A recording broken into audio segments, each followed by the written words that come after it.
That basketball game in Flower Mound a week or so ago with Plano East has changed some of the rules now, but it hasn't changed nearly enough. Kids on the Flower Mound side were seen holding up signs saying white power. And too many parents and apparently others who care tried to defend what you cannot defend.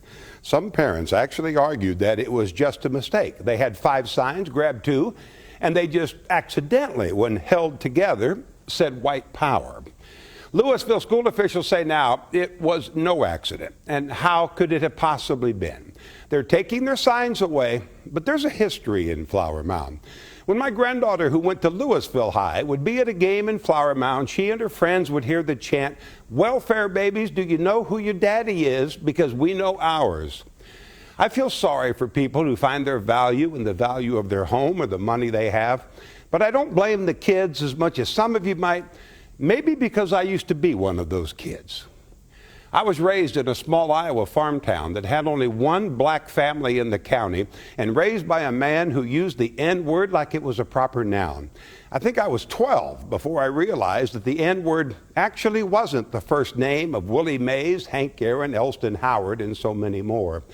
My dad always referred to the black athlete and any person of color he didn't know that way, but he loved the Matthews family. Henry and Billy Matthews were good people.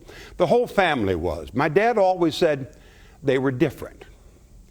The one black family he knew were good people.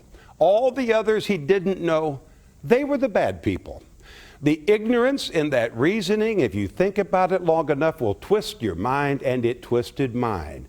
Kids have to be taught to hate, and it's our parents and grandparents and our teachers and coaches too who teach us to hate.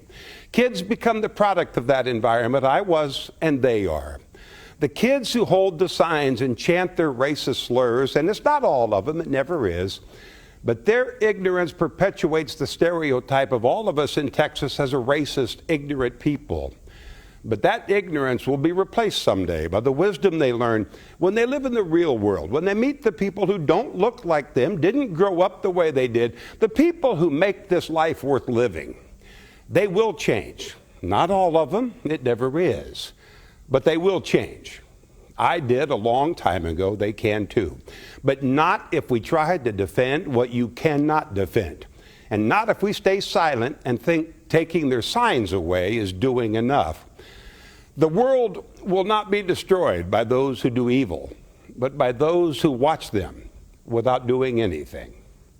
Albert Einstein. I'll answer the emails tomorrow. You'll likely have a full inbox. We'll be right back.